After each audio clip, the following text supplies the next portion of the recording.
Welcome to Mindly Way, where we explore life philosophies to grow and find the right path. Get ready to listen for an inner journey. The Buddha is recognized as a philosopher, meditator, spiritual guide, and religious leader, as the person who established Buddhism. In 566 BC, he was born in India as Siddhartha Gautama into an affluent family, and he departed from the comforts of his home at the age of 29 in search of significance of the pain he observed in the world. Following a rigorous 6-year training in yoga, he gave up on the path of self-mortification. He gave up on the process of self-actualization. I took a seat under a bodhi tree in focused meditation instead. With the rise of the morning star on the May full moon, Siddhartha Gautama transformed into Buddha, the one who has awakened. For a further 45 years, the Buddha traveled the northeastern Indian plains, preaching the path, or Dharma, that he had just realized. A group of committed individuals from all castes and tribes sprang up around him to put this path into practice. These days, the majority of Buddhist schools revere him as the liberated enlightened one, the eternal cycle of reincarnation surpassing karma. Their primary lessons center on their understanding of dukkha, which means struggle, and into nirvana signifies the cessation of suffering. He had a significant impact not just in Asia but globally as well. So the 10 life lessons that the Buddha imparted to us are 10 life lessons. Follow the middle path. According to the Buddha, the cause of suffering is utilize the middle approach. Wish. The remainder of Siddhartha Gautama's life was devoted to contemplating the Four Noble Truths. Global truths. 1. Suffering exists. 2. We suffer because of our desires. 3. Therefore, letting up of our aspirations is the key to ending our pain. 4. The Noble Eightfold Path, which relieves us of our suffering. He saw that individuals frequently try to divert their attention from the fact that life is far from flawless, from reality, by pursuing monetary goals such as renown, fortune, and respect. Having been born into an affluent family, he had the opportunity to personally witness this. When he first left their palace prior to becoming enlightened, he witnessed the 3 hard facts: death, illness, and poverty. He later tried to escape the inner agony by depriving himself, after embracing asceticism, of any comfort or need that is tangible. He became extremely sick as a result, realizing that their austerity had not spared him from their pain and aspirations. He therefore advises us to go for the middle way, or a life that is in between opulence and abject poverty, striking a balance between gluttony and deprivation of our desires. In order to follow the middle way, one must let go of their desires. The concept of just enough must be embraced, and we must live more sustainably and in balance, that values the joys of life more than consuming things. Australian nurse Bronnie Ware, specialized in providing care for patients who were near death, says that "I wish I hadn't worked so hard" is a common regret expressed by a dying person. We frequently waste too much time pursuing quickly disposable goals, such as gaining the newest technology, hoping to land a new job, and hoping to have 5 figures in our bank account. However, even after obtaining all of these goods, we regrettably still find ourselves desiring more, because it doesn't appear to be satisfying us. We will never be content if we think that achieving our goals will make us happy. We'll endure daily suffering. Take the correct stance. 2. Cover the right area. The Buddha once said, "Do not become angry with people or situations because they are both helpless without your response." The Buddha is urging us to have the correct perspective and to think more philosophically about. The Buddha requests that we accept the right perspective, the beliefs we have, to become conscious of our thoughts, and then to conduct further research into the reasons behind our thoughts. That's when we can determine whether our ideas are real, unreal, or confused. Our daily decisions and relationships are greatly influenced by our thinking, and we would make better decisions in every area of our lives if we had a better understanding of the principles that guide our original thought. Our tendency to respond fast to events around us is one of our problems. Our procedure is to react quickly to events around us. In his book, The 7 Habits of Highly Effective People, Stephen Covey refers to this as though the 90-10 rule of life states that 90% of what happens in life is how we respond to it. Imagine tripping over your child's bike in the driveway before heading to work.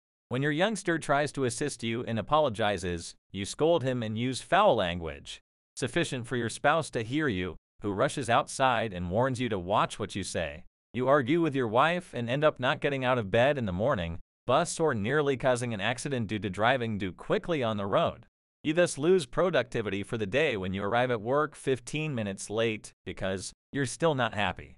You yell at your team leader when they chastise you for what happened in the morning, retaliate against him. You return home to a foul mood, a frosty reception from your family, and a probationary suspension day.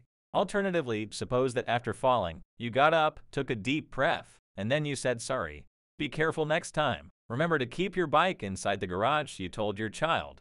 You won't initiate a pointless dispute that won't resolve the situation. You won't. If you miss the bus or rush through traffic, you'll be in charge of your day. If we stop reacting to what is occurring to us and start taking action, we can live happy lives. Our perspective must be correct, meaning we always have the option to choose not to be impacted by what is going on around us, but to make the most of what is available to us for personal development. Make positive karma, as the Buddha once said, it is mental. Establish good karma, willful monks, which I refer to as karma. When one is willful, they can act with their body, voice, or mind. Karma, as used in Buddhism, refers exclusively to voluntary deeds. Karma is limited to an individual's activities. Karma will either be nice or negative because volitions might be comparatively good or evil.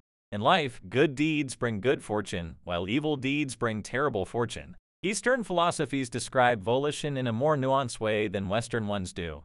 Volition as a quality separate from feeling and logic. According to Eastern traditions, will has the most role in determining karma. It is what establishes the action's ethical standard. It is an urge or mental desire that pulls us toward a specific event. Something at the intersection of intellect and emotion is called volition. A negative volition stems from a negative mindset or intention, and it aims to prevent experiencing a negative. Karma requires us to match our deeds with good intentions and attitudes. In other words, first and foremost, we must focus on improving our attitudes and intentions, clearing our minds and sentiments. Our actions follow our goals, and those acts can have a significant impact on our lives. To create a better future for ourselves, we must first improve ourselves in the here and now. To build, we must work on ourselves in the present. Just as our past actions impact the present, our current actions will also have an impact on the future. The times ahead. Exam failure can result from inadequate study sessions. We risk being late if we put off completing our chores and sleep through our deadlines. Overeating increases the risk of illness in the future. If we engage in alcohol and smoking, we might find it difficult to quit in the future. But keep in mind that if we decide to work more now, we will undoubtedly surpass our previous performance. Errors. We can still fulfill our dreams. For example, if we decide to start studying more diligently right away, even though it would take longer than we had anticipated, land a job, or finish the course we love. If we decide to create a schedule, consider how we will divide our workload across our priorities. Then we still have time to complete and improve our work. We can still live healthier lives than we already do if we decide to start exercising. Nothing is set in stone. Our actions now have the power to influence our future and present, and our past does not define who we are. But it takes work to make the appropriate improvements, and this work won't be permanent unless it originates from a positive mindset and well-intentioned actions, or, to put it another way, from a profound sense of empathy for both others and ourselves. Every day, treat it as if it were your last. The Buddha says ardently, accomplish today what has to be completed. Who knows? Death arrives tomorrow. According to Buddhism, life is a cycle of birth and rebirth, hence our objective in life should be to free ourselves from the cycle of suffering, because life is a cycle of birth and rebirth, to break out from that vicious circle of pain. The issue is that we have a propensity to believe we have endless time. We devote all of our energy to a potentially unreal tomorrow.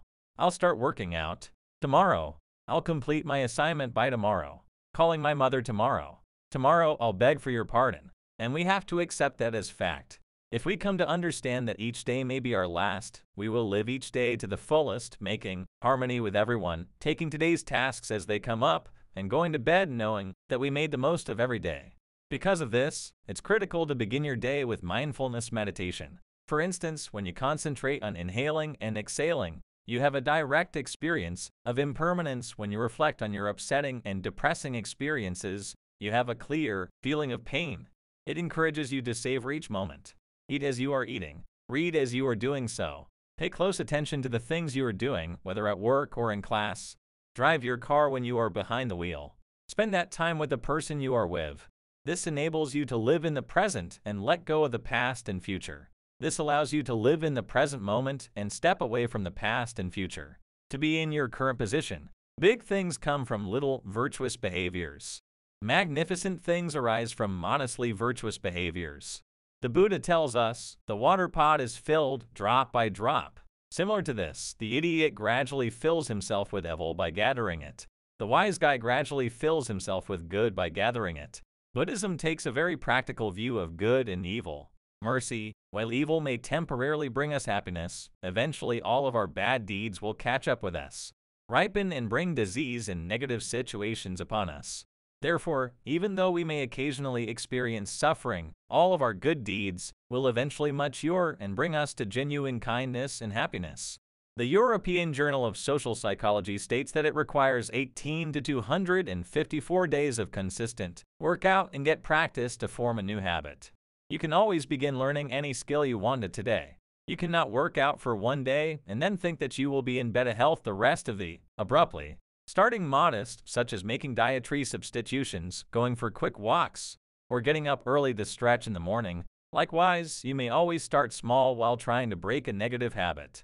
The National Institute on Drug Abuse's head, Dr. Nora Volkow of the NIH, recommends that the first step in creating change management techniques is to increase your awareness of your behaviors. One way to begin would be to stay away from locations that can exacerbate your addiction, such as reducing your spent time in bars, or consider making a healthier substitution like picking unsalted popcorn instead of choosing to chew gum or a bag of potato chips rather a cigarette. It's okay to fail occasionally. It's all part of the learning process.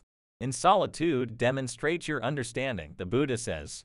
Learn from the rivers. Exhibit your smart speech. In cracks and clefts, the large flow is silent, while those in little channels flow loudly. Anything that isn't filled up sounds. Everything that is full is silent. He thought that speaking and listening have their proper times. If one is going to speak, it must be with good intentions and be fair, charming, and accurate. However, one must acknowledge that we are not all-knowing and learn to listen more. He opposes pointless discourse and people who make biased, arbitrary judgments. With the ease with which we can peruse social media in today's digital age, for us to believe false information. Sometimes, we even use a single article or YouTube video to support our incorrect opinions. Lack of information is risky because we believe that there is always a simple solution and that the other question that we are the only ones who have access to the truth is unfounded. We refer to it as the wisdom paradox. Consider the famous quote from Albert Einstein, "The more you learn, the more you are exposed to more information on things you don't know. The more you learn, you come into contact with unfamiliar things." Buddha teaches us that intelligent people recognize the importance of listening and that they are ignorant of certain things. A little information can be dangerous since it might lead to you becoming so certain of your beliefs that you are so quick to write individuals off that you neglect to consider the reality. Through active listening and constructive conversation, one can impart wisdom and also acquire knowledge from others. When faced with disagreement, choose compassion. The Buddha once said, "Hatred is never, if in disagreement, select compassion, pacified by the world's hostility." Hatred cannot be quenched by non-hatred alone. Siddhartha Gautama too endured discrimination, hardship, and occasional cruelty. To create his legacy, he had to travel a difficult path. Furthermore, several well-known figures who have both supported victims of nonviolent action that changed society in the related countries of derogatory remarks, prejudice, and incredulity. Buddhism tells us that the circle of abuse, retaliation, hatred, and violence can never end. Be put an end to with hate. There are situations in which the person who insulted you will sometimes come back even worse. We return home with more wounds and bruises when we punch someone. Being nonviolent is a strategy to defend yourself, not just to put up with abuse or harassment. Being nonviolent goes beyond simply allowing harassment or abuse to come to you, shielding oneself against even worse things. Consider the following scenario. You are being harassed by a coworker or classmate, and before you feel physically threatened, give yourself some self-power. Remember your kindness, the fact that nothing they say can harm you, and the possibility that you may make errors, but don't give up. Recall that the bully wants you to feel helpless and furious because they are feeling those same emotions, a negative event in their own lives. Counting from 1 to when a bully approaches you is one of the useful strategies. 100 to de-stress. Alternatively, you might simply turn away. If he offends you, take part. You may either look at them with compassion or you can disgrace yourself, laugh with him, and then walk away, and treat them nicely. Take action. Don't run away from it or hold it inside. Perhaps contacting the appropriate authorities would be beneficial, particularly if the bullying gets severe, or entails abuse or physical assault. You can realize that you are more than what other people say when you reflect on your own talent. Select quality over number when choosing mates. As the Buddha once said, amazing companionship. Select quality friends above quality. The holy life is really comprised of admirable fellowship and companionship. A monk can be expected to behave honorably when he has outstanding friends, associates, and comrades. To grow and follow the Honorable Eightfold Road. The Buddha advises us to seek out companionship with honorable folks rather than to engage with having malevolent associates. The Buddha recognizes that life is not a journey one travels alone. We meet a lot of people along the route, but not all of them are kind. Influences on us. Negative peer pressure can lead to the development of some unhealthy habits. In our experiences, when we are prosperous or wealthy, well-known or well-known, people want to be in our presence. However, we find fewer friends to turn to when we need help. We have the power to select the individuals who can motivate us to improve. Good friends guide you toward virtue, goodness, and the formation of positive habits. They are not individuals that lead you astray and encourage vices in you. Having close friends that genuinely care about you, encourage you, and collaborate with you is preferable. A small groups of friends who actually support and care for you is better, and helping you live a better life. Show generosity. Act gentlemanly. The Buddha once said, a single candle can light thousands of candles, and the candle's lifespan won't be reduced. Sharing happiness never makes it less happy. Buddha has always stressed the profound transformation that can be brought about by charity and mutual aid. Buddha has always highlighted the importance of gentlemen and helping each other throughout the globe. Kindness has a cascading effect as per multiple studies. A small act of compassion can spread to others in the same way that fear or wrath does. A simple grin might motivate someone to perform better at work. It is possible to show sympathy to someone else. Helping someone carry their groceries may encourage them to hold a door open for you. An unfamiliar person. That stranger would be motivated to repay the favor by feeding that person lunch. Helping an old person cross the street, or helping a coworker. Something great can come from that small deed of kindness. The Buddha first requests that we look after ourselves. But Buddha first asks that we look after ourselves. What you don't have, you can't give. You can be so driven to serve others that you end up burning out or breaking, letting off your guard or neglecting to eat or sleep, and then you become ill or exhausted. You wouldn't be able to support someone else. Maintaining your health, taking care of oneself, and making time for meditation to seek out assistance from others, as only then can you provide you are full of love and strength.